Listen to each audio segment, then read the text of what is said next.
Hello students, welcome to my channel. आज हम chemistry का बात करेंगे। जो एग्ज़ाम हुआ है 3/2/2023 को केमिस्ट्री का जो एग्ज़ाम है, यहाँ पर देख सकते हैं यही पेपर है। आज हम आंसर मिलाना है आप लोग को। देखिए सही बनाए हैं, क्या किए हैं। शुरू कर रहे हैं। पहला क्वेश्चन है कि एंजाइम्स क्या होते हैं। तो एंजाइम्स के पीछे कॉन्सेप्ट ये होता है कि एंजाइम्स प्रोटीन होते हैं। हालांकि सभी प्रोटीन्स एंजाइम्स नहीं होते हैं, लेकिन जितने भी एंजाइम्स होते हैं वो प्रोटीन होते हैं। अब उसके हिसाब से आप यहाँ ऑप्शन देख सकते हैं कि सी ऑप्शन आपको दिखेगा ये, तो आप लोग को आंसर भरना चाहिए था सी। सेकेंड नंबर क्वेश्चन में देखें, which of the following is ether. इसमें से ईथर कौन सा है। तो ईथर के लिए आपका सही ऑप्शन होगा सी नंबर, क्योंकि ईथर फंक्शनल ग्रुप से बिलोंग करता है जिसमें ऑक्सीजन से दो अलग अलग सिंगल बॉन्ड अटैच्ड होते हैं। तो इसलिए इस क्वेश्चन के लिए ऑप्शन सी हो जाएगा। नेक्स्ट देखते हैं, which of the following is obtained on heating aqueous solution of benzene diazonium chloride. Benzene diazonium chloride को क्या करना है, एक्वस सॉल्यूशन में गर्म करना है। अब यहाँ पर बेंजीन डाइजोनियम क्लोराइड देखिएगा कि ये फार्मूला होता है बेंजीन डाइजोनियम क्लोराइड N2+ और Cl-। ये एक बहुत ही एक्सीलेंट लिविंग ग्रुप होता है, और जब इसको वार्म वाटर के साथ जब गर्म करते हैं तो ये लिविंग ग्रुप अच्छा होने के कारण हट जाता है और वहाँ पर OH ग्रुप ऐड हो जाता है। OH ग्रुप ये फिनॉल बनाता है। तो यहाँ पर ऑप्शन में हमको ढूंढना होगा फिनॉल, सी ऑप्शन में आता है। फोर्थ नंबर क्वेश्चन है कि which of the following is obtained when formic acid is heated with concentrated H2SO4। Formic acid का फार्मूला क्या होता है। फॉर्मिक एसिड का फार्मूला है HCOOH। और इसका रिएक्शन आप करवा रहे हैं कंसंट्रेटेड H2SO4 से। तो होता क्या है, यहाँ दो ऑक्सीजन के साथ कार्बन CO2 गैस बाहर निकालता है। तो CO2 गैस आपको ढूंढना है कहाँ पर है, ऑप्शन ए दिखेगा। तो इस क्वेश्चन के लिए ऑप्शन ए होना होगा। नेक्स्ट देखिए, 5 नंबर क्वेश्चन है, IUPAC नेम पूछा गया है इस कंपाउंड का कि IUPAC नेम बताइए। अब इसमें दो तरह का फंक्शनल ग्रुप है, एक COOH है और एक OH ग्रुप है। अब दोनों में जो प्रिंसिपल फंक्शनल ग्रुप है वो COOH है और वो कार्बन से शुरू हो रहा है। तो इस क्वेश्चन को बनाने के लिए हम क्या करते हैं, पहले पेरेंट चेन सिलेक्ट करते हैं।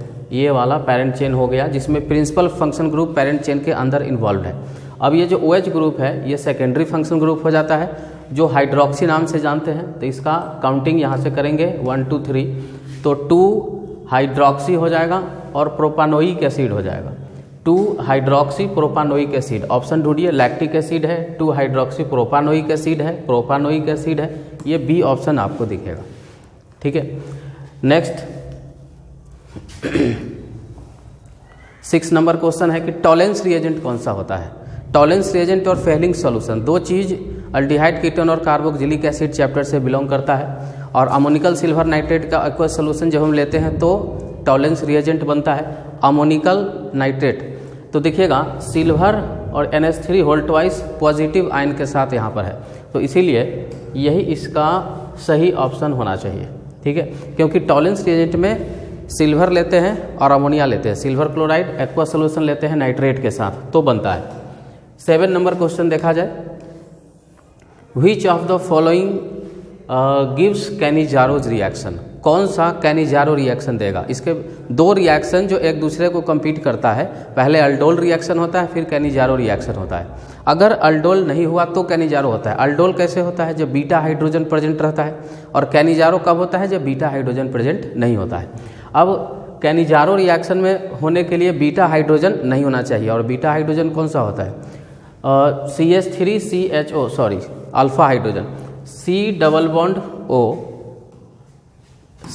बॉन्ड O और बगल के कार्बन पर एक भी हाइड्रोजन अगर आ जाएगा तो फिर ये अल्डोल कंडेंसेशन करेगा। मतलब C डबल बॉन्ड O के बगल के कार्बन पर हाइड्रोजन नहीं होना चाहिए, और ये अल्डिहाइड और कीटोन में होता है। तो पहले तो सी ऑप्शन नहीं होगा, कार्बोक्सिलिक एसिड है। यहाँ पर देख रहे हैं C डबल बॉन्ड O के बगल में कार्बन पर हाइड्रोजन है, यहाँ पर CH3CHO अब C डबल बॉन्ड O के बगल में CH3 है, वहाँ भी हाइड्रोजन है, लेकिन B ऑप्शन में देखिए C डबल बॉन्ड O और दोनों तरफ क्या है H है, मतलब यहाँ पर ऐसा कोई भी कार्बन नहीं है जिसके पास हाइड्रोजन हो, इसके बगल में कार्बन ही नहीं है, मतलब ये बहुत अच्छा है कैनिजारो रिएक्शन करने के लिए। ठीक है। 8 नंबर क्वेश्चन में पूछा है कि the total number of crystal system. अब देखिए इसमें दो तरह का क्वेश्चन आता है, एक आता है क्यूबिक क्रिस्टल जिसका आंसर 3 हो जाता है, और एक होता है सीधे क्रिस्टल सिस्टम। तो आपने सॉलिड स्टेट चैप्टर में पढ़ा है कि देयर आर 7 क्रिस्टल सिस्टम, तो डायरेक्टली इसका आंसर ए आपको दिखेगा। नेक्स्ट क्वेश्चन है 9 नंबर में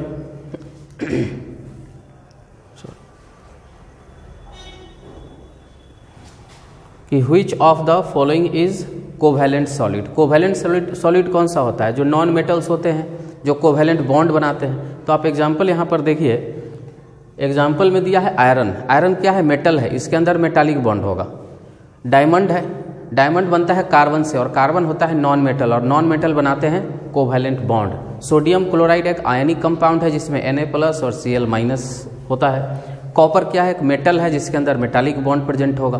तो कोवैलेंट बॉन्ड से कोवैलेंट सॉलिड बना होगा, इसलिए इसका सही आंसर बी होना चाहिए। नेक्स्ट है 10 number, the coordination number of a metal crystallizes in hexagonal closed pack structure. मतलब हेक्सागोनल किस यूनिट सेल से बिलोंग करता है? FCC, face centred cubic unit cell. उसी का जो बेसिक फंक्शन है हेक्सागोनल क्लोज पैक डेवलप करता है। अब हेक्सागोनल के लिए 12 होता है कोऑर्डिनेशन नंबर। सिंपल क्यूबिक में 6 होता है, BCC में 8 होता है, और FCC में 12 होता है। तो यहाँ पर हेक्सागोनल क्लोज पैक दिया है, इसलिए ये क्या हो जाएगा? डी ऑप्शन इसका होगा 12। 11 नंबर क्वेश्चन देखिए, Which of the following is not an ideal solution? 11 number question, कौन सा इसमें से आइडियल सॉल्यूशन नहीं है? अब आइडियल सॉल्यूशन क्या होता है? जो मॉलिक्यूल जिसका मिक्सचर हम बनाते हैं वो सेम नेचर्ड मॉलिक्यूल होते हैं, वो बेंजीन टॉल्यून। अब देखिए दोनों क्या है? सेम नेचर्ड मॉलिक्यूल है, इसमें भी बेंजीन है, इसमें भी बेंजीन है। मिथाइल अल्कोहल, इथाइल अल्कोहल, ये भी अल्कोहल, ये भी अल्कोहल, सेम नेचर्ड है। Chloroform and acetone. अब देखिए यहाँ पर ये चेंज कर गया, क्लोरोफॉर्म का फॉर्मूला क्या होता है? CHCl3 होता है, और एसीटोन में C डबल बॉन्ड O हो जाता है। तो दोनों का नेचर क्या हो गया? अलग हो गया। अब यह तो पॉजिटिव दिखाएगा या फिर निगेटिव दिखाएगा डेविएशन। तो इसलिए ये पूछा है कि कौन आइडियल नहीं है, मतलब जो आइडियल नहीं दिखा रहा है वो क्या है? नॉन आइडियल है। तो ये क्या दिखाएगा? नॉन आइडियल सॉल्यूशन दिखाता है, डेविएशन शो करता है, इसलिए इसका ऑप्शन क्या हो जाना चाहिए? C हो जाना चाहिए। चलिए 12 नंबर में नेक्स्ट क्वेश्चन है 12 नंबर में, which of the following can pass through semi permeable membrane. देखिए SPM में क्या होता है कि उसके जो पोर्स का साइज होता है काफ़ी छोटा होता है, तो सॉल्यूट मॉलिक्यूल उससे होकर के पास नहीं करते हैं, केवल सॉल्वेंट मॉलिक्यूल उससे होकर के पास करते हैं। किसी भी मेम्ब्रेन में जो पोर्स है वो उतना बड़ा नहीं होता है कि सॉल्यूट पार्टिकल उससे पास करे। तो क्वेश्चन है बहुत आसान, which of the following can pass through semi permeable membrane. तो ओनली सॉल्वेंट मॉलिक्यूल पास करता है, सॉल्यूट मॉलिक्यूल पास नहीं करता है, और इसलिए इसका आंसर हो जाएगा A। नेक्स्ट क्वेश्चन है 13 नंबर क्वेश्चन है, ये न्यूमेरिकल बेस्ड क्वेश्चन पूछा है जो बहुत ही इजी है। If 18 gram of glucose is dissolve in 1000 gram of solvent then the solution is said to be. क्या बोलेंगे इसको?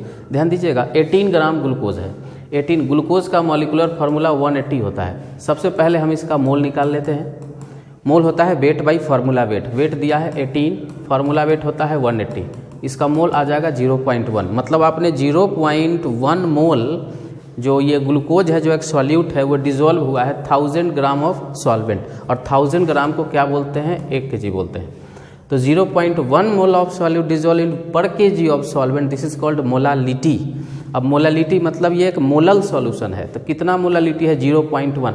अब 0.1 मोलल सॉल्यूशन है, तो देखिए 1 मोलर, 0.1 मोलर है, 0.5 मोलल है, ये 0.1 मोलल है, इसलिए इसका ऑप्शन बी होना चाहिए। नेक्स्ट क्वेश्चन है 14 नंबर, ये पूछ रहे हैं which of the following will have highest boiling point. Highest boiling point के लिए हम लोग ये पता करते हैं कि उसका वांटो फैक्टर क्या है। वांटो फैक्टर आई होता है, जिसमें नंबर ऑफ आयंस ज़्यादा होगा, आई का वैल्यू जिसमें ज़्यादा होगा, तो आई का वैल्यू जितना ज़्यादा होगा तो उसका उतना ही क्या हो जाएगा, हाईएस्ट बॉइलिंग पॉइंट होने लगेगा। अब हाईएस्ट बॉइलिंग पॉइंट के लिए देखिएगा 1% NaCl है, बाकी सब ग्लूकोज है, सुक्रोज है, यूरिया है। अब यहाँ पर ये क्या है, डिसोसिएट होकर के नंबर ऑफ आयंस NaCl का 2 आ जाता है, जबकि ये सब कोई भी डिसोसिएट नहीं होता है। तो इसीलिए इसके लिए सही ऑप्शन क्या होना चाहिए, सी होना चाहिए। 15 नंबर क्वेश्चन है कि which of the following contains Easter linkage, और ये क्वेश्चन पॉलीमर चैप्टर से बिलोंग करता है, और पॉलीमर्स के सभी मोनोमर्स, उसके यूनिट और उसके लिंकेज को याद ही करना पड़ता है। तो विच of the following contain Easter linkage, अब इसमें जो टेरिलीन होता है ऑप्शन, टेरिलीन के अंदर ईस्टर लिंकेज देखा गया है, क्योंकि इसमें पारा पोजीशन पर डाई कार्बोक्सिलिक एसिड और इथेन डाइऑल दोनों को मिला करके, मतलब एसिड और अल्कोहल इसके मोनोमर्स होते हैं, और उस दोनों को मिला करके वाटर रिमूव होता है और ईस्टर का फॉर्मेशन होता है। और इसीलिए इसमें पूछा है ईस्टर लिंकेज कौन दे रहा है। तो टेरिलीन में 2 मोनोमर यूनिट होते हैं, एक इथेन डाइऑल करके और एक di carboxyl benzene di carboxylic acid करके। तो इसलिए इसका सही ऑप्शन ए होना चाहिए। 16 नंबर क्वेश्चन है कि which of the following is thermosetting plastic. अब थर्मोसेटिंग प्लास्टिक में देखिए कि हाई टेम्परेचर जिस समय वो आता है उस समय भी वो स्टेबल फॉर्म में एग्जिस्ट करता है। तो Bakelite is the formula which is high stable at high temperature. तो थर्मोसेटिंग प्लास्टिक में आई थिंक सी ऑप्शन यहाँ पर होना चाहिए। नेक्स्ट क्वेश्चन 17 है कि which of the following is polyamide, मतलब जो इसके मोनोमर्स यूनिट होंगे उसके अंदर CONH2 होना चाहिए। तो अगर आपको मोनोमर्स यूनिट याद होगा तो आप देखेंगे नायलॉन वाला जितने भी नायलॉन है, नायलॉन 6 है या फिर नायलॉन 6 है, ठीक है, तो उसके अंदर देखिएगा एक एमाइड फंक्शन ग्रुप एग्जिस्ट करता है। तो इसीलिए वहाँ पर बहुत सारा एमाइड जब इकट्ठा होता है इसलिए उसको बोलते हैं पॉलीएमाइड। तो इसका जो सही ऑप्शन होना चाहिए वो बी हो जाएगा। नेक्स्ट क्वेश्चन है 18 नंबर कि which of the following used as an antacid. ठीक है, अब एंटासिड क्या होता है कि गैस्ट्रिक से रिलेटेड जितने भी सिचुएशंस है, ठीक है, जो स्टोमच से रिलेटेड प्रॉब्लम होता है गैस्ट्रिक के लिए, तो उसमें जो मेडिसिन इस्तेमाल होता है, केमिस्ट्री इन एवरीडे लाइफ में भी ये चीज़ आपको देखने को मिलेगा। इस चैप्टर उसी से बिलोंग करेगा कि which of the following is used as an antacid. Antacid gastric problem को दूर करता है और इसके लिए यहाँ पर कुछ दिया गया है, मैग्नीशियम हाइड्रोक्साइड, क्या पेनासिटीन, पेनिसिलिन, सल्फानिलियमाइड। तो मैग्नीशियम हाइड्रोक्साइड इसका सही आंसर होगा। नेक्स्ट क्वेश्चन है 19 नंबर, सैक्रीन इज, सैक्रीन क्या है। देखिए सैक्रीन जो है, जो सैकराइड्स होते हैं उसी से डेवलप होता है, मतलब होता है शुगर। जैसे शुगर मीठा होता है, प्रॉपर्टी सेम होता है, बट ये कार्बोहाइड्रेट्स नहीं होता है। तो saccharin is aliphatic hydrocarbon, sweetening agent, polynuclear compound and sugar. तो जो सैक्रीन होता है ये मीठा होता है टेस्ट में, ये एक आर्टिफिशियल स्वीटनर की तरह काम करता है। It is artificial sweating agent. तो इसलिए शुगर तो होगा नहीं, क्योंकि शुगर होगा तो वो फिर कार्बोहाइड्रेट्स हो जाएगा। तो इसलिए सैक्रीन इज क्या होना चाहिए, स्वीटनिंग एजेंट होना चाहिए, और इसके लिए बी इसका बेस्ट एग्जाम्पल होगा। नेक्स्ट 20 नंबर क्वेश्चन है, which of the following is used as a soap. Soap का फॉर्मूला क्या होता है, सोप एंड डिटर्जेंट। देखेंगे सरफेस केमिस्ट्री से भी ये बिलोंग करता है, उसमें भी ये देखने को मिलेगा। सरफेस केमिस्ट्री में जो सरफेस फेनोमेना है, उस फेनोमेनन में क्या होता है कि एक क्लींजिंग एक्शन डेवलप करता है, जिसमें डिटर्जेंट और सोप दोनों आता है। तो सोप के लिए सोडियम एस्टीरेट बोलते हैं, जो एक लॉन्ग चेन हाइड्रोफोबिक कार्बन होता है उसको बोलते हैं, और सोडियम साल्ट उसमें इन्वॉल्व होता है। तो इसीलिए पूरे एग्जाम्पल को आप देखिए, यहाँ पर ये एसिड है, ये एसिड है, ये कैल्शियम का साल्ट है, और यहाँ पर ये सोडियम का साल्ट है। तो सोडियम जैसे कार्बोक्सामाइड, तो सोडियम साल्ट का ये एक फैटी एसिड आपको यहाँ पर लेना है। यही एग्जाम्पल यहाँ पर देखेंगे, ए इसका सही आंसर होगा, सोडियम वाला। नेक्स्ट है 21 number question, which of the following is antioxidant. Antioxidant इसमें से कौन सा है, तो एंटीऑक्सीडेंट आप यहाँ देखेंगे ये जनरली यूज होता है उसके इम्यून पावर को इंक्रीज करने के लिए। तो इसमें कई ऑप्शंस है, जैसे नींबू तो बहुत सारे लोग यूज करते हैं, सिट्रिक एसिड जो एग्जिस्ट करता है वो हमारे इम्यूनिटी को बढ़ाता है। लेसिथिन ये भी उसी से बिलोंग करता है, और विटामिन ई ये भी बहुत ही रिक्वायर्ड होता है इम्यूनिटी को बढ़ाने के लिए। तो यहाँ पर बोला है कि एंटीऑक्सीडेंट कौन है, तो एंटीऑक्सीडेंट के लिए यहाँ पर देखिए तीनों ही मॉलिक्यूल एग्जिस्ट करते हैं, और इसीलिए डी में एक ऑप्शन है ऑल ऑफ दिस। तो इसका सही ऑप्शन क्या होगा, डी नंबर हो जाएगा। 22 नंबर क्वेश्चन है कि which of the following is deposited at cathode on electrolysis of aqueous NaCl solution. तो ये एक इलेक्ट्रोलाइसिस इलेक्ट्रोकेमिस्ट्री चैप्टर से बिलोंग कर रहा है। इसमें पूछ रहा है कि which of the following deposit मतलब जमा हो रहा है at cathode on electrolysis of aqueous NaCl। तो अगर थ्योरी याद हो, इलेक्ट्रोड लगाते हैं, बैटरी से कनेक्ट करते हैं, इधर वाला माइनस होता है और इधर प्लस होता है, और इधर वाला क्या होता है, माइनस होता है, ये कैथोड हो जाता है। अब एक्वस में H2O होता है जो देगा H plus and OH minus, NaCl क्या देगा Na plus and Cl minus. आपसे पूछ रहा है कैथोड पर, मतलब यहाँ पर कौन सा जाएगा, तो वहाँ पर ये चूंकि निगेटिव पोल है तो इस पर पॉजिटिव वाला पहले जाएगा। तो H प्लस है पॉजिटिव और क्या है Na प्लस है पॉजिटिव। तो रिडक्शन पोटेंशियल सीरीज में जो H प्लस होता है उसका रिडक्शन पोटेंशियल ज़्यादा होगा। तो H प्लस जब यहाँ पर जाएगा इलेक्ट्रॉन गेन करेगा, कैथोड रिडक्शन करता है, तो 2H प्लस 2 इलेक्ट्रॉन गेन करेगा और वहाँ पर हाइड्रोजन गैस इवॉल्व कराएगा। तो हमको यहाँ देखना है कि इसमें हाइड्रोजन गैस कहाँ पर है। डी ऑप्शन में हाइड्रोजन गैस आपको दिखा रहा है। नेक्स्ट क्वेश्चन है 23 नंबर कि which of the following conduct electricity in a solution. अब सॉल्यूशन के अंदर इलेक्ट्रिसिटी जो कंडक्ट होता है वो आयंस के थ्रू होता है, और किसी मेटल में जो इलेक्ट्रिसिटी कंडक्ट होता है वो मोबाइल इलेक्ट्रॉन के चलते होता है। तो यहाँ का सवाल है कि सॉल्यूशन में कैसे इलेक्ट्रिसिटी कंडक्ट होगा। तो अगर सॉल्यूशन के अंदर कैटायन और एनायन अगर है तो उसके मूवमेंट के कारण क्या होता है, इलेक्ट्रिसिटी कंडक्ट होता है। अब जो कंपाउंड कैटायन और एनायन में डिसोसिएट होता है उसको बोलते हैं इलेक्ट्रोलाइट, और जो नहीं होता है उसको बोलते हैं नॉन इलेक्ट्रोलाइट। तो इलेक्ट्रोलाइट्स में पॉजिटिव और नेगेटिव चार्ज डेवलप होता है, और जिसके वजह से उसके मूवमेंट के कारण वो इलेक्ट्रिसिटी उसमें प्रोड्यूस करता है, इसलिए इसका सही ऑप्शन ए हो जाएगा। नेक्स्ट नंबर है 24, और इसमें क्या पूछा है कि the standard electrode potential of A, B, C and D metals are, कुछ वैल्यूज यहाँ पर दिए हुए हैं। Which of the following would have the highest reducing power. देखिए इस क्वेश्चन में ये तो क्लियर नहीं किया गया कि इलेक्ट्रोड पोटेंशियल कौन सा, ऑक्सीडेशन या फिर रिडक्शन, लेकिन ऐसे अगर कुछ नहीं देता है तो एज ए स्टैंडर्ड हम उसका रिडक्शन पोटेंशियल ही कंसीडर करते हैं। ठीक है, तो रिडक्शन पोटेंशियल आप यहाँ पर देख सकते हैं, जहाँ पर रिडक्शन पोटेंशियल कुछ का निगेटिव है और कुछ का रिडक्शन पोटेंशियल यहाँ पर पॉजिटिव है। तो जिसका रिडक्शन पोटेंशियल पॉजिटिव होगा उसका रिड्यूस करने का टेंडेंसी सबसे ज़्यादा होगा, और जिसका ऑक्सीडेशन पोटेंशियल पॉजिटिव होगा तो उसको ऑक्सीडाइज करने का टेंडेंसी सबसे ज़्यादा होगा। तो मतलब 0.8 वोल्ट जो कि एक positive reduction potential electrode potential दिखा रहा है, जो as a standard reduction potential के टर्म में होना चाहिए अगर, तो ये सबसे बेस्ट होगा 0.8। अब ये किसके लिए है, डी के लिए है। डी वाला कहाँ 0.8 से बिलोंग कर रहा है, तो इसीलिए डी क्या हो जाना चाहिए, इसका आंसर हो, तो डी का डी में आंसर ये हो जाएगा। नेक्स्ट है 25 नंबर। 25 नंबर में है कि the cell constant of conductivity cell. देखिए सेल कांस्टेंट का डायरेक्ट फार्मूला आता है L/A। L होता है length of the wire, A होता है एरिया, और तो ये इसका हो जाता है सेल कांस्टेंट। तो ये डायरेक्ट फार्मूला याद करना है सेल कांस्टेंट इलेक्ट्रोकेमिस्ट्री का, तो इसका सही ऑप्शन हो जाना चाहिए L/A, A नंबर 25 का।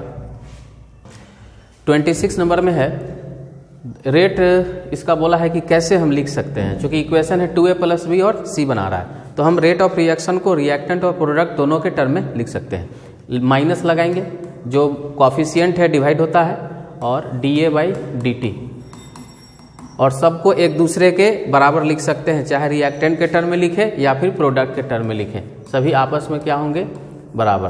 तो रिएक्टेंट में माइनस लगाना होता है और प्रोडक्ट में प्लस लगाना होता है और जो कॉफिशिएंट है उससे डिवाइड करना होता है।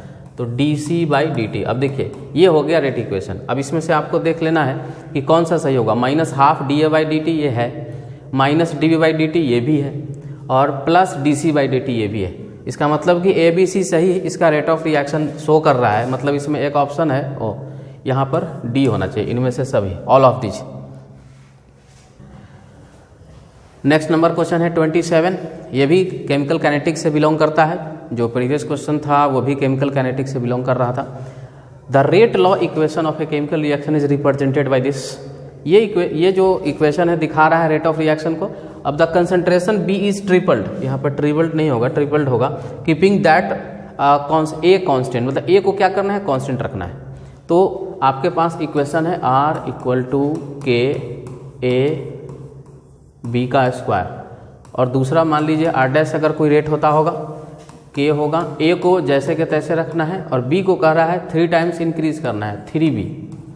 अब इसको क्या करेंगे, डिवाइड करेंगे, R/R', K से K कैंसिल होगा, A से A कैंसिल हो जाएगा, B से B भी कैंसिल हो जाएगा, यहाँ पर आ जाएगा 1/9। तो यहाँ से R' इक्वल हो जाएगा 9R, मतलब इनिशियल रेट का 9 टाइम्स इंक्रीज कर रहा है। तो इसीलिए यहाँ पर ऑप्शन डी में देखने को मिलेगा 9 times.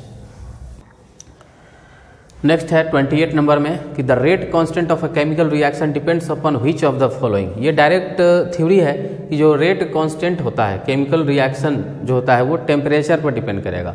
Rate constant R = K और कॉन्सेंट्रेशन होता है, तो R directly proportional to K तो हो ही रहा है, लेकिन यहाँ पर रेट कांस्टेंट पूछा गया है। रेट कांस्टेंट किस पर डिपेंड करेगा, ये वैल्यू, तो K डिपेंड करता है सिर्फ और सिर्फ टेम्परेचर पर। तो यहाँ पर वेट पर डिपेंड नहीं करेगा, मास पर नहीं, टाइम से रेट डिपेंड करता है, रेट कांस्टेंट नहीं। तो इसलिए इसका सही ऑप्शन क्या होगा, ए हो जाएगा।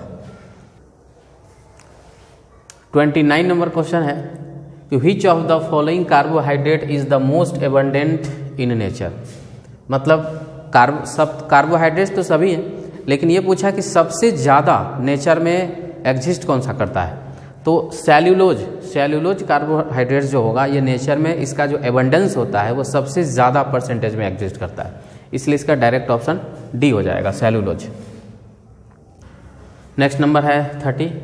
Which of the following disaccharide is present in milk. Disaccharides मतलब कि जब हम इसको वाटर में डिसॉल्व करेंगे तो 2 यूनिट मोनोसैकेराइड्स एग्जिस्ट करनी चाहिए, ठीक है।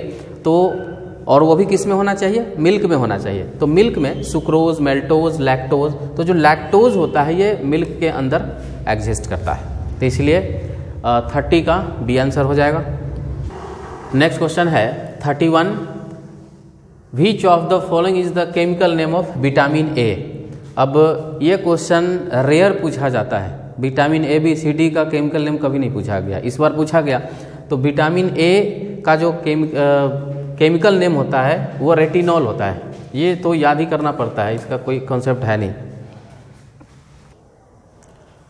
नेक्स्ट क्वेश्चन है 32 नंबर में कि which of the following vitamins are soluble in water. जो वाटर में सॉल्युबल है, तो विटामिन बी के जितने भी टाइप्स होते हैं, विटामिन B12 एंड मोर, और विटामिन सी से रिलेटेड जितने भी केमिकल्स होते हैं वो सारे के सारे क्या होते हैं, वाटर के अंदर सॉल्युबल हो जाते हैं। मतलब बी एंड सी जो विटामिन टाइप होंगे वो सभी वाटर के अंदर सॉल्युबल हो जाएंगे, और इसलिए इसका ऑप्शन सी आएगा। नेक्स्ट क्वेश्चन है 33 नंबर में कि from which of the following is insulin excreted. मतलब इंसुलिन किस प्रोसेस से निकलता है, थायराइड में, पेनक्रियाज से, एडर्नल बॉडी से, या इनमें से कोई नहीं। देखिए पेनक्रियाज के डिजॉर्डरनेस के वजह से इंसुलिन में प्रॉब्लम होता है और डिजीज़ क्रिएट होता है। तो थोड़ा बहुत कॉन्सेप्ट यहाँ से आप ले सकते हैं कि जो इंसुलिन है, इंसुलिन ये डायरेक्ट पेनक्रियाज से ये डेवलप करता है, तो इसके लिए जो इसका सही आंसर होगा वो बी हो जाएगा। 34 नंबर क्वेश्चन है कि विटामिन ई की कमी से कौन से रोग होता है। मतलब which of the following disease is cause due to the deficiency of vitamin E. देखिए कुछ यहाँ पर डिजीज के नाम है, बेरी, स्कर्वी, एंटी फर्टिलिटी। ये विटामिन ई के जो डिजीज होते हैं वो इनमें से ये सब तो कम से कम नहीं होते हैं। मतलब जो विटामिन ई से जो डिफिशियंसी डिजीज होता है इसका कोई इस तरह का कोई शॉर्ट नेम नहीं डेवलप किया गया है। वो वीकनेस या फिर अदर कई तरह के प्रॉब्लम्स क्रिएट हो सकते हैं। ये सब एक स्पेसिफिक प्रॉब्लम है जो बॉडी के अंदर होता है, तो इनमें से कोई भी विटामिन ई का कारण नहीं है। इस तरह से डी आंसर होगा इसका। नेक्स्ट नंबर है 35 कि natural rubber is the polymer और which of the following. Natural rubber के लिए ये मोनोमर यूनिट आपको याद करना पड़ेगा। Natural rubber ethylene, benzene, isoprene. देखिए आइसोप्रीन कहा जाता है नेचुरल रबर को ही, इसी से हम लोग पॉलीमर एग्जिस्ट कराते हैं और नेचुरल रबर का फॉर्मेशन करते हैं। इसका ऑप्शन सी होना चाहिए। 36 नंबर में है कि which of the following of transition element is present. Which of the following of transition element is paramagnetic है। ये पैरामैग्नेटिक इसको बोलते हैं, इसमें अनपेयर्ड इलेक्ट्रॉन प्रेजेंट होंगे। डाईमैग्नेटिक का मतलब जिसमें अनपेयर्ड इलेक्ट्रॉन प्रेजेंट नहीं होंगे, सभी पेयर्ड होंगे। अब देखा जाए, पहले तो जिंक को देख लीजिए, ये सभी डी ब्लॉक हैं, तो कॉन्फ़िगरेशन में 4s2 एंड 3d एग्जिस्ट करेगा। अब जिंक का जब हम लेते हैं 4s2 3d10 होता है। अब इसमें क्या होगा कि 2+ है, मतलब 2 इलेक्ट्रॉन बाहर करने हैं, तो 2 इलेक्ट्रॉन 3d से बाहर नहीं करने हैं, 2 इलेक्ट्रॉन जो आउटर सेल है 4s वहाँ से बाहर करने हैं, और यहाँ से ये खाली हो जाता है। और 3d इसमें 5 ऑर्बिटल होते हैं और सभी में 2-2 इलेक्ट्रॉन इस तरह से एग्जिस्ट करते हैं। ये तो पूरा भरा हुआ है, इसका ऑर्बिटल्स में अनपेयर्ड इलेक्ट्रॉन नहीं है, इसलिए डाईमैग्नेटिक हो जाएगा। उसके बाद आप कॉपर का देख लें। कॉपर में अगर रैंडम चेक करके देख रहे हैं हम, कॉपर में देखेंगे, कॉपर का 29 होता है, 29 होता है। 29 के लिए क्या हो जाएगा, 4s1 और 3d10 होता है। 4s1 एंड 3d10 ये कॉपर का एक्सेप्शनल इलेक्ट्रॉनिक कॉन्फ़िगरेशन है। तो आपको तो 2 इलेक्ट्रॉन बाहर करने हैं, पहले तो 4s से 1 इलेक्ट्रॉन बाहर होगा। अब d10 में से अगर 1 इलेक्ट्रॉन बाहर कर दीजिएगा 9 इलेक्ट्रॉन हो जाएगा, और उसमें 1 अनपेयर्ड इलेक्ट्रॉन एग्जिस्ट करता है। तो इसीलिए बी नंबर जो हो जाएगा, अनपेयर्ड इलेक्ट्रॉन होने की वजह से क्या हो जाएगा, पैरामैग्नेटिक हो जाएगा। नेक्स्ट क्वेश्चन है 37 नंबर कि which of the following is called coinage metal.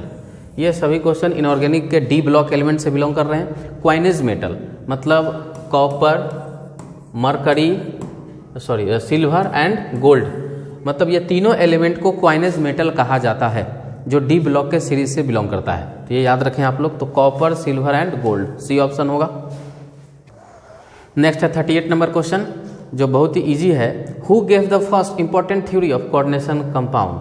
अब इसमें स्लैटर है, पॉलिंग है, लेविस है, वर्नर है। तो कोऑर्डिनेशन केमिस्ट्री में कॉम्प्लेक्स कंपाउंड के लिए जो सबसे पहले बॉन्डिंग का कॉन्सेप्ट जो दिया गया वो वर्नर के नाम से है, जिसे वर्नर थ्योरी कहते हैं।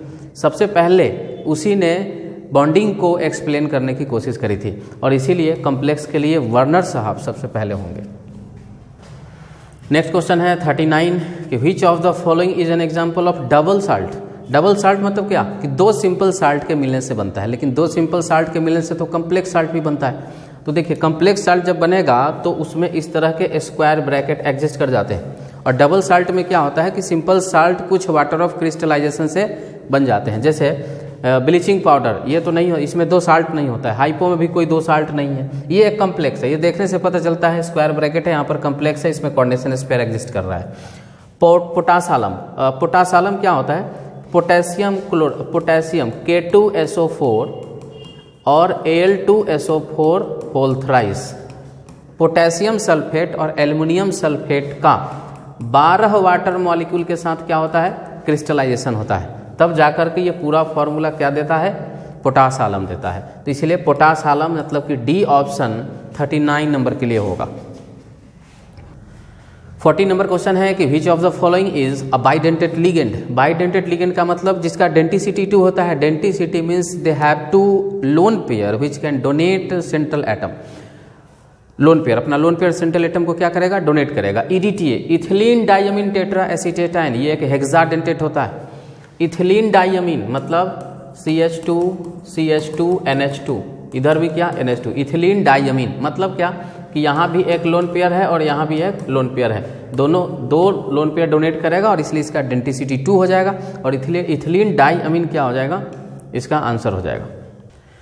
41 नंबर में पूछा गया कि the oxidation number of platinum in this इसमें प्लैटिनम का ऑक्सीडेशन स्टेट पूछ रहा है। प्लैटिनम के ऑक्सीडेशन स्टेट को हम लोग X मान लेते हैं। C2H4 क्या है, एक न्यूट्रल मॉलिक्यूल है। Cl का -1 होता है तो +-3 हो जाएगा 3 क्लोरीन के लिए, और उस पर पूरा चार्ज क्या है, -1। जब इसको सॉल्व करेंगे x - 3 = -1, x = होगा +2, मतलब इसका सही ऑप्शन डी रहेगा। 42 नंबर क्वेश्चन है, हैलो अल्केन से बिलोंग कर रहा है। ये पूछ रहा है कि which of the following is vinyl halide. ये ऑप्शन देखने से मालूम होगा कि हैलो अल्केन का है। विनाइल हैलाइड, विनाइल किसको बोलते हैं, C को बोलते हैं। C ऐसा आ जाए विनाइल, और इससे अगर कोई हैलोजन ग्रुप जुड़ जाए तो उसको विनाइल हैलाइड बोलते हैं। तो आपको सिर्फ इतना चेक करना है कि C के किसी भी कार्बन से क्या होना चाहिए, एक हैलोजन ग्रुप आना चाहिए। C के बगल में कार्बन से जुड़ा है हैलोजन, डायरेक्ट उससे नहीं है, इसलिए ये विनाइल नहीं होगा। यहाँ देखिए C और इससे जुड़ गया क्या, ब्रोमीन, मतलब हैलोजन जुड़ गया, इसलिए डायरेक्ट पता चल रहा है कि ये क्या हो जाएगा, ऑप्शन हो जाएगा। नेक्स्ट 43 नंबर है कि the important oxide ore of iron. Iron के दो ऐसे मेन ओर्स होते हैं, हेमेटाइट एंड मैग्नेटाइट। मैग्नेटाइट में आयरन का परसेंटेज ज़्यादा जरूर होता है, बट बेनिफिशियली उसको एक्सट्रैक्ट नहीं कर पाते हैं, और इसीलिए हेमेटाइट एक दो formula Fe2O3 Fe3O4, Fe3O4 magnetite हो जाएगा, Fe2O3 हेमेटाइट हो जाएगा। तो haematite is the important ore of iron for the extraction, इसलिए ये ऑप्शन आपको यहाँ पर मिलता है। 44 नंबर है कि in which of the following oxidation state of oxygen is +2। अब जैसा कि हम लोग एज ए रूल जानते हैं कि ऑक्सीजन का जो जनरल ऑक्सीडेशन स्टेट होता है वो -2 होता है, and in case of peroxide -1 होता है। बस सिर्फ एक एलिमेंट के साथ प्लस आता है और वो है फ्लोरीन। क्यों, फ्लोरीन पूरे पीरियोडिक टेबल का सबसे मोस्ट इलेक्ट्रोनिगेटिव एटम है, और फ्लोरीन सबसे ज़्यादा इलेक्ट्रोनिगेटिव होने के कारण फ्लोरीन पर कभी भी पॉजिटिव चार्ज एग्जिस्ट नहीं करता है, और ऑक्सीजन सेकेंड एटम है पीरियोडिक टेबल का इलेक्ट्रोनिगेटिविटी में। तो अगर ऑक्सीजन फ्लोरीन से बॉन्ड बना ले तब तो ऑक्सीजन का जो ऑक्सीडेशन स्टेट है ये पॉजिटिव आना शुरू हो जाएगा। तो F2O में देखिए फ्लोरीन का -1 होता है, 2 फ्लोरीन का -2 होगा, तो फिर ऑक्सीजन का क्या होना होगा, +2 होना होगा, ताकि उसका जोड़ करके 0 हो जाए। तो इसीलिए +2 ऑक्सीडेशन स्टेट देखेंगे कहाँ पर एग्जिस्ट करेगा, A में, आंसर होगा ये। 45 नंबर क्वेश्चन है कि which of the following is radio active noble gas. Radio active noble gas, noble gas क्या है, इनर्ट होते हैं, helium, neon, argon, krypton, xenon and ये सभी क्या है, नोबेल गैस है। तो इसमें जो सबसे लास्ट वाला होता है रेडॉन, ये क्या होता है, रेडियो एक्टिव होता है। तो इसमें हम लोग रेडॉन खोजेंगे, कहाँ पर है, डी में है रेडॉन, Rn, इसीलिए क्या हो जाएगा, रेडियो एक्टिव हो जाएगा। 46 नंबर क्वेश्चन है कि by which of the following noble gases the maximum number of compounds have been formed. अब नोबेल गैस तो helium, neon, argon, krypton, xenon, radon ये किसी से रिएक्ट नहीं करते हैं जनरल, बट जो जेनॉन होते हैं वो बहुत सारे नंबर ऑफ कंपाउंड्स फॉर्मेशन करते हैं, जैसे XeF2, XeF4, XeF6, XeO2F2, XeOF2 and many more, बहुत सारे कंपाउंड्स हैं जो जेनन से बनते हैं, जबकि ये क्या है, नोबेल गैसेस हैं। तो जेनन ही ऐसा एक ओनली एलिमेंट है जो क्या करता है, बहुत सारा कंपाउंड का फॉर्मेशन करता है, और ये आपको डी में मिलेगा। देख लीजिए 46 का डी होगा। 47 है कि which of the following is a polar compound. Polar मतलब कि इसका नेट डाइपोल मोमेंट 0 नहीं होना चाहिए। जैसे SO2 में क्या होगा ना, S double bond V shape के साथ ऐसे होगा, लोन पेयर होगा, और ये डायरेक्शन होगा उसका डाइपोल्स के, तो ये क्या हो गया, पोलर हो गया। SO3 में देखेंगे S डबल बॉन्डो मतलब इधर नेट जो ये एक वेक्टर क्वांटिटी से रिलेट करता है, ये क्या है, नेट डाइपोल इसका 0 हो जाएगा, इक्वल एंगल पर है। BF3 का भी सेम सिचुएशन है। BF3 3 फ्लोरीन से 120 डिग्री पर बराबर फोर्स से ऑपरेट हो रहा है, इसलिए इसमें नेट फोर्स क्या होगा, 0, इसलिए C नहीं होगा। D में CO2 है, C डबल बॉन्डो लीनियर है, जितना फोर्स इधर लगेगा उतना इधर लगेगा, और इसलिए इसका डाइपोल मोमेंट 0 हो जाएगा। तो ये है न्यूट्रल, ये है न्यूट्रल, ये है न्यूट्रल, मतलब न्यूट्रल कौन सा नहीं है, SO2, इसलिए क्या हो जाएगा, पोलर कंपाउंड हो जाएगा, A ऑप्शन होगा। नेक्स्ट क्वेश्चन है 48 में कि which of the following is a member of first transition series.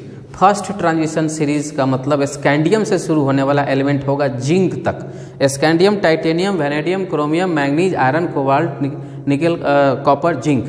अब जो 10 एलिमेंट बीच में है, जो फर्स्ट सीरीज से जो स्कैंडियम से शुरू होता है, आप देख सकते हैं उसमें कौन आएगा, scandium, titanium, vanadium, chromium, manganese, iron, cobalt, nickel, copper, zinc. Nickel आ गया ना, निकेल क्या हो जाएगा, फर्स्ट मेंबर हो जाएगा ट्रांजिशन सीरीज का।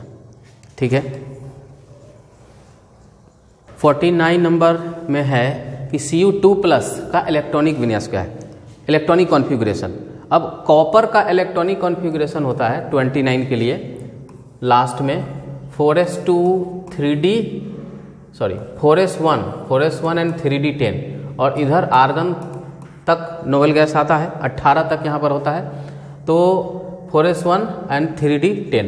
अब होगा क्या कि 2+ चाहिए आपको, मतलब 2 इलेक्ट्रॉन आपको निकालने हैं, तो एक तो 4s में से निकल जाएगा, 4s खाली हो जाएगा, और 3d10। अब 10 में से एक इलेक्ट्रॉन जाएगा तो क्या हो जाएगा 3d9, मतलब कि आर्गन 18 तक तो आ ही जाता है, उसके बाद क्या हो जाएगा 3d9 आना चाहिए। तो आर्गन 18 के साथ 3d9 क्या हो जाएगा, इसका सही इलेक्ट्रॉनिक कॉन्फ़िगरेशन होगा, और ये आपको सी में देखने को मिलेगा। नेक्स्ट क्वेश्चन है 50 number, the half life of first order reaction. ये एक स्टेटमेंट बेस्ड क्वेश्चन है, ये केमिकल काइनेटिक्स से बिलोंग करता है, और ये शायद तीसरा क्वेश्चन है जो केमिकल काइनेटिक्स से इस बार पूछा गया कि the half life of first order reaction. First order के लिए जो टी हाफ होता है वो होता है 0.693/K, मतलब कहीं भी इसमें कंसंट्रेशन का चर्चा नहीं है। K कांस्टेंट है, 0.6 ये भी क्या है, कांस्टेंट है। कांस्टेंट बाई कांस्टेंट क्या होगा, एक कांस्टेंट देता है। तो हाफ लाइफ जो टी हाफ है वो इनिशियल कंसंट्रेशन से इंडिपेंडेंट होता है, तो does not depends upon initial concentration, तो ये इसका सही आंसर होगा। नेक्स्ट है 51 नंबर क्वेश्चन कि which of the following catalyst is used in the manufacture of ammonia bye Haber's process. Haber process में अमोनिया जो बनता है उसके लिए कैटलिस्ट कौन सा होगा, देखिए N2+H2 और आयरन कैटलिस्ट डालते हैं, और मोलिब्डेनम जो होता है वो प्रोमोटर होता है। समटाइम इसको कैटलिस्ट की तरह भी कंसीडर करते हैं, लेकिन आयरन इसका जो होगा सबसे मेन कैटलिस्ट होता है। तो कुछ जगह मोलिब्डेनम भी कैटलिस्ट के फॉर्म में दिखाई देता है, लेकिन जो सबसे मेन कैटलिस्ट होता है वो क्या होता है, आयरन होता है। तो इसलिए फाइनली डिवाइडेड आयरन है, फाइनली डिवाइडेड मोलिब्डेनम है, निकेल है, प्लेटिनम है, तो मोलिब्डेनम से भी इंपॉर्टेंट कैटलिस्ट जो होता है वो आयरन होता है, इसलिए आंसर हो जाएगा ए। नेक्स्ट क्वेश्चन है 52 में कि by which of the following process colloidal solutions are purified. ये कुछ प्रोसेस हैं, ये सरफेस केमिस्ट्री में आप देखे होंगे कि उसमें जो सोल पार्टिकल्स होते हैं, कोलाइडल सॉल्यूशंस होते हैं, उसमें कई केमिकल प्रोसेस हैं, जैसे कि पेप्टाइजेशन है, डायलाइसिस है, कोएगुलेशन है, फ्लोकुलेशन। कोएगुलेशन और फ्लोकुलेशन सेम चीज़ होता है, बताया था, जहाँ पर कोलाइडल सिस्टम क्या होता है, डिस्ट्रक्ट हो जाता है। अब पेप्टाइजेशन क्या है, बनाने की विधि, मेथड ऑफ प्रिपरेशन। डायलाइसिस क्या है, एक्सेस ऑफ जो इलेक्ट्रोलाइट्स होते हैं वो रिमूव हो जाते हैं, इम्प्योरिटी के फॉर्म में जो होते हैं। तो डायलाइसिस क्या है, the best method for the purification of colloidal sols, इसलिए 52 का सी होगा। 53 नंबर क्वेश्चन है, इसमें पूछा गया कि the highest volume of which of the following gases would be adsorbed by 1 gram of charcoal at 298 kelvin. मतलब जैसे पॉल्यूशन मास्क हम लोग यूज करते हैं, उसके अंदर एक एक्टिवेटेड चारकोल होता है, और वो क्या करता है, जितने भी पॉल्यूटेंट्स होते हैं वो अपने सरफेस पर एडजॉर्ब कर लेते हैं, और पॉल्यूशन फ्री एयर हम ले पाते हैं। तो एडजॉर्प्शन का कॉन्सेप्ट है कि एडजॉर्प्शन कहाँ सबसे ज़्यादा होता है, यहाँ पूछने का यही सेंस है। तो इसका कॉन्सेप्ट है कि जो ईजिली लिक्विफाइबल गैसेस जो होते हैं, जो गैसेस आसानी से लिक्विफाई हो जाते हैं, वो सब बहुत ज़्यादा एक्सटेंट में सरफेस पर एडजॉर्ब करते हैं। अब H2 तो आसानी से लिक्विफाई होता नहीं है, CO2 का तो लिक्विड स्टेट होता नहीं है, तो ड्राई आइस होता है, और CH4 एक मीथेन गैस है, इसको भी बहुत आसानी से लिक्विफाई नहीं कर सकते। लेकिन अमोनिया क्या है, इसको बहुत ही आसानी से लिक्विफाई किया जा सकता है। तो easily liquefiable gases are more adsorb, तो इसलिए हाई वॉल्यूम में कौन हो जाएगा, अमोनिया हो जाएगा, डी आंसर होगा इसका। 54 नंबर में है कि pyrolusite is an ore of which of the following. Pyrolusite जो है एक ओर है, ओर का नाम है, ये किसके ओर का नाम है, ऑप्शन है मैग्नीशियम, मैग्नीज, जिंक, आयरन। तो पाइरोलुसाइट जो होता है इसका मॉलिक्यूलर फार्मूला MnO होता है, मैग्नीज ऑक्साइड। तो मैग्नीज ऑक्साइड है तो मैग्नीज ही उससे एक्सट्रैक्ट हो सकता है, इसलिए ये मैग्नीज होना चाहिए, बी। अगला सवाल है 55 नंबर, the process of reduction of a metal oxide by carbon और carbon monoxide to the metal is called. मतलब कि कौन सा प्रोसेस में जो प्रोसेस होता है रिडक्शन के लिए, रिडक्शन करते हैं हम लोग मेटल के ऑक्साइड को, किसके द्वारा, कार्बन के द्वारा या फिर कार्बन मोनोऑक्साइड के द्वारा। तो कोई भी मेटल का ऑक्साइड कार्बन से हो या फिर कार्बन मोनोऑक्साइड से हो तो इसको हम लोग स्मेल्टिंग कहते हैं। कई सारे प्रोसेस हैं एयर के एब्सेंस में, प्रेजेंस में, जिसको हम कैल्सिनेशन और रोस्टिंग भी बोलते हैं। यहाँ पर सवाल है कि मेटल के ऑक्साइड को रिडक्शन जब हम कार्बन या कार्बन मोनोऑक्साइड से करें तो क्या होगा। आयरन का एक्सट्रैक्शन आप देख सकते हैं, आयरन के एक्सट्रैक्शन में जो आयरन ऑक्साइड्स होते हैं उसको एक्सट्रैक्ट करने के लिए कैल्शियम कार्बोनेट से जो कार्बन मोनोऑक्साइड निकलता है या फिर कार्बन होता है वो उसमें यूज़ किया जाता है रिड्यूस करने के लिए, तो वो स्मेल्टिंग प्रोसेस कहलाता है। तो इसलिए इसका सही आंसर क्या होगा, ए हो जाएगा। नेक्स्ट क्वेश्चन है 56 में कि cyanide process is used for the extraction of which of the following metals. किस मेटल के लिए साइनाइड प्रोसेस यूज़ किए जाते हैं। तो क्रोमियम है, कॉपर है, सिल्वर है, जिंक है। तो यहाँ पर जो सिल्वर होता है AgCN मेटल का साइनाइड है, उसके लिए साइनाइड प्रोसेस में साइनाइड को हम लोग रिमूव करते हैं और वहाँ से सिल्वर एक्सट्रैक्ट होता है। तो इसीलिए 56 का ऑप्शन बी हो जाएगा साइनाइड प्रोसेस में। नेक्स्ट क्वेश्चन है 57 कि CH3, अच्छा हाँ IUPAC नेम देखना है ना। IUPAC नेम के लिए सबसे पहले लॉन्गेस्ट कार्बन चेन हम लोग देखते हैं कि क्या है। तो लॉन्गेस्ट कार्बन चेन ये आपको दिखेगा, 3 कार्बन का चेन है। काउंटिंग करते हैं 1 2 3, 2 पर मिथाइल भी है, 2 पर ब्रोमीन भी है। अल्फ़ाबेटिकल लिखना है तो पहले ब्रोमीन में B से शुरू होता है तो 2 ब्रोमो होगा और उसके बाद 2 पर फिर मिथाइल हो जाएगा, तो 2 मिथाइल। और पेरेंट चेन में 3 कार्बन है इसलिए क्या हो जाएगा, प्रोपेन। 2 ब्रोमो 2 मिथाइल, प्रोपेन को खोजेंगे कहाँ पर है, 2 bromo 2 methyl propane. Very easy question. 58 number question है, पूछ रहा है कि alkyl halide are used for the preparation of which of the following. Alkyl halide का इस्तेमाल कहाँ होता है। अल्केन बनाने के लिए होता है, अल्कीन बनाने के लिए होता है, अल्कोहल के लिए होता है। कैसे, तो देखिए अल्काइल हैलाइड क्या है, RX, इसको अल्काइल हैलाइड बोलते हैं। अल्केन बनेगा क्या, सोडियम और ड्राई ईथर डालेंगे तो वुड्स रिएक्शन होगा और अल्केन डेवलप हो जाएगा, तो अल्केन बना रहा है। अगर हम इसी अल्काइल हैलाइड में अल्कोहलिक KOH डाल देते हैं तो R double bond R, alkyne भी बन जाता है। और अगर इसी अल्काइल हैलाइड में एक्वस KOH डाल देते हैं तो ये ROH बना लेता है, मतलब कि अल्कोहल भी बनाता है। मतलब अल्काइल हैलाइड से आप अल्केन बना सकते हैं, आप अल्कीन बना सकते हैं, आप अल्कोहल भी बना सकते हैं। इसलिए इसमें डी ऑप्शन होगा, ऑल ऑफ दिस। 59 नंबर है कि which of the following compound has zero dipole moment. Zero dipole moment, net dipole zero कराना है। तो देखिए सीधा सीधा दिख रहा है कि कार्बन से अगर 4 क्लोरीन इस तरह से जुड़े तो टेट्राहेड्रल अरेंजमेंट होता है और सभी इक्वल फोर्स से चारों तरफ खींचेंगे तो नेट डिस्प्लेसमेंट बीच वाले कार्बन का जीरो हो जाएगा। नेट डाइपोल मोमेंट क्या हो जाएगा, जीरो हो जाएगा। जबकि बाकी सब में कुछ ना कुछ डाइपोल मोमेंट क्रिएट होते हैं, इसलिए इसका सही ऑप्शन क्या होगा, सी। नेक्स्ट क्वेश्चन है 60 नंबर कि chloroform on reduction with zinc and water gives.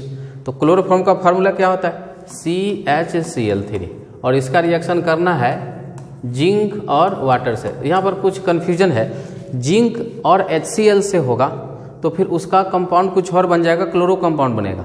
लेकिन अगर वहीं पर जिंक के साथ अगर वाटर हम डाल देते हैं तो कंपाउंड फिर चेंज हो जाता है, वो मीथेन गैस बना लेगा। यहाँ पर क्लोरीन है ही नहीं, क्योंकि मोस्ट ऑफ द क्वेश्चन में जिंक और HCl डाला जाता है। तो इसीलिए यहाँ पर देखना है H2O जो कि H+ प्रोवाइडर है, क्या करेगा, सभी क्लोरीन को बाहर कर देगा और ये क्या होगा, मीथेन CH4 बना लेता है, CH4 प्रोडक्ट होगा। ऑप्शन होगा डी। अगला सवाल है 61 में कि which of the following will not give iodoform test. कौन सा आयोडोफॉर्म टेस्ट नहीं देता है। ध्यान देना है कि आयोडोफॉर्म देने के लिए या तो मेरे पास COH और इधर एक अल्काइल ग्रुप होना चाहिए, या फिर हमको क्या होना चाहिए, C डबल बॉन्ड O के साथ हमें कुछ इस तरह से लगा होना चाहिए। तो यही दो चीज़ हमें क्या दे सकता है, या तो प्राइमरी अल्कोहल हो जाए या फिर क्या हो जाए, कार्बोनाइल ग्रुप हो जाए उसके साथ। तो आइसोप्रोपाइल अल्कोहल, आइसोप्रोपाइल अल्कोहल का ये फार्मूला है, ये भी आयोडोफॉर्म देगा। क्यों, क्योंकि H हटाएंगे तो यहाँ पर एक डबल बॉन्ड आ जाएगा और COCH3 देता है, तो वो आयोडोफॉर्म टेस्ट दे देता है। इथेनॉल, इथेनॉल क्या है, CH3CH2OH। यहाँ से भी अगर दोनों H को हटा दें तो यहाँ से क्या हो जाएगा, CH3CH डबल बॉन्ड O। अब यहाँ पर COCH3 है, ये भी देगा। इथानल, इथानल में भी सेम सिचुएशन है। बेंजाइल अल्कोहल, बेंजाइल अल्कोहल क्या हो जाता है, बेंजीन है इसमें, बेंजाइल CH2OH। अब यहाँ पर H तो हट नहीं सकता है क्योंकि इधर sp2 कार्बन है, तो ये बेंजीन के केस में कभी भी आयोडोफॉर्म टेस्ट ये परफॉर्म नहीं कर पाएगा। इसलिए पूछा है कि कौन आयोडोफॉर्म नहीं देगा, इसलिए डी आंसर हो जाएगा। नेक्स्ट क्वेश्चन है 62, ऑर्गेनिक से काफ़ी इजी क्वेश्चन पूछा गया। ब्यूटेन 2OL इज क्या है? प्राइमरी है, सेकेंडरी है, टर्शियरी है, डाइहाइड्रिक अल्कोहल है। ब्यूटेन 2OL का स्ट्रक्चर होता है 4 कार्बन से ब्यूटेन बनेगा और दूसरे कार्बन पर हम OH लगा देंगे, तो ये हो जाएगा ब्यूटेन 2OL। और ये क्या है? 2 डिग्री कार्बन है, इसलिए क्या हो जाएगा? Secondary alcohol. और सेकेंडरी अल्कोहल कहाँ है? बी में है। नेक्स्ट क्वेश्चन है 63 कि which of the following is soluble in water? Water में सॉल्युबल कौन सा है? अब वैसे ये नॉन पोलर सॉल्वेंट है CH2।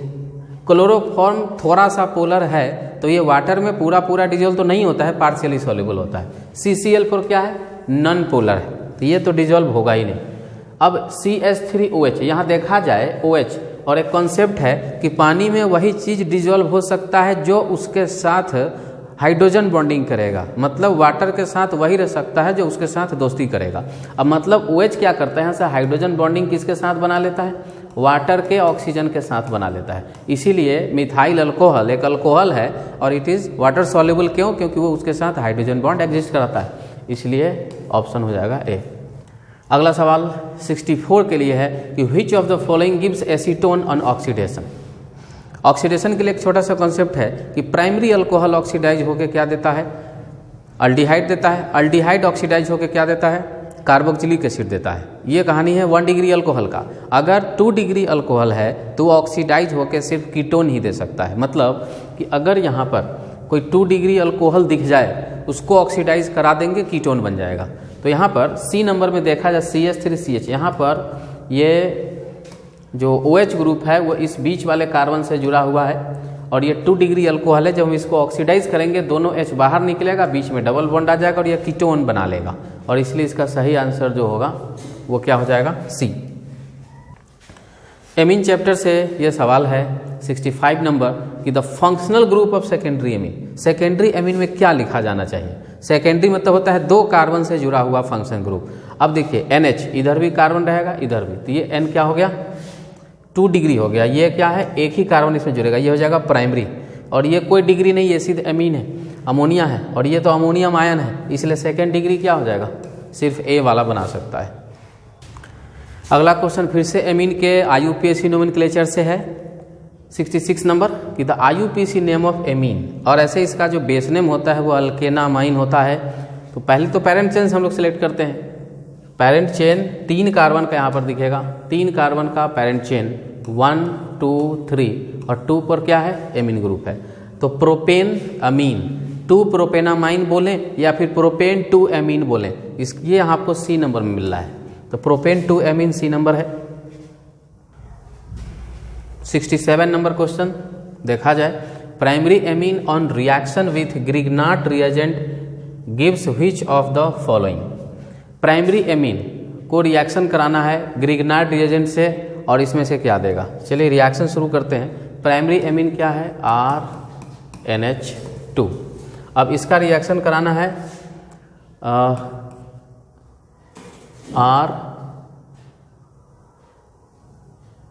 RMGX, ये ग्रिग्नार्ड रिएजेंट होता है और ये प्राइमरी एमीन हो गया। अब इसमें से क्या देगा? देखिए यहाँ से मिलता है R-, और R- कहाँ पर जाएगा? यहाँ पर। तो ये आई थिंक बनाना चाहिए तो इसमें RMGX जो ग्रिग्नार्ड रिएजेंट है, आप देखिएगा इसमें R- देता है ये, और MgX प्लस देता है। ये इस तरह से टूटेगा, और अगर इसको तोड़ते हैं तो ये टूटेगा R- और R- नहीं, RNH2 माइनस में और H प्लस में। अब ध्यान दीजिएगा, अपोजिट चार्ज का अगर अट्रैक्शन करा दें, H प्लस है तो ये कोई माइनस वाले के साथ अट्रैक्शन करेगा, तो इधर ग्रिग्नार्ड रिएजेंट से R- आ रहा है, अब R- H प्लस के साथ मिल जाएगा और इसलिए क्या बना लेगा? RH। अब RH क्या है? ये अल्केन है, और जो बच गया RNH2- वो इस ग्रिग्नार्ड एजेंट के बाकी चीज़ों के साथ रिएक्ट करेगा जो एक कोई प्रॉपर कंपाउंड नहीं डेवलप करता है। तो इसीलिए जो इसका जो एक होना चाहिए, एक बार हम साफ साफ लिख देते हैं, NH2 RmGX। अब क्या कराना है कि RnH2 में से RNH माइनस लेना है और H का क्या लेना है प्लस, और RmGX में से R माइनस लेना है, तो इसका माइनस उसका प्लस मिल करके RH बनाएगा और बन जाएगा RNH2MgX। अब इसमें जो RH देख रहे हैं ये क्या है, अल्केन है, तो हमको ऑप्शन में अल्केन ढूंढना है, यहाँ पर ये ए ऑप्शन हो जाएगा।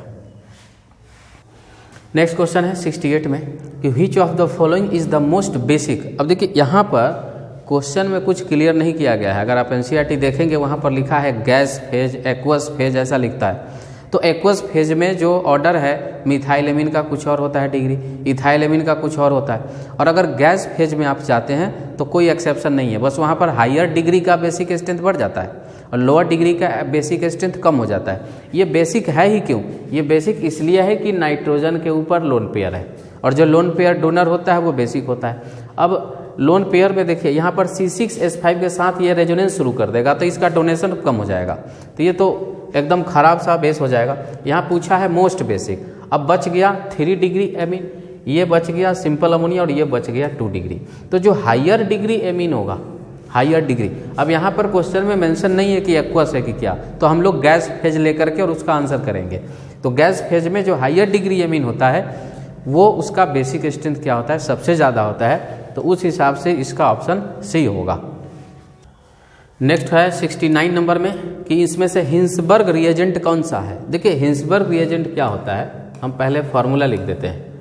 बेंजीन में सल्फोनाइल क्लोराइड SO2Cl या SOCl2 उसका डेरिवेटिव्स आता है, तो बेंजीन सल्फोनाइल क्लोराइड ऐसा एग्जिस्ट करता है।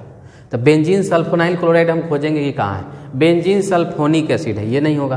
बेंजीन सल्फोनामाइड भी नहीं होगा।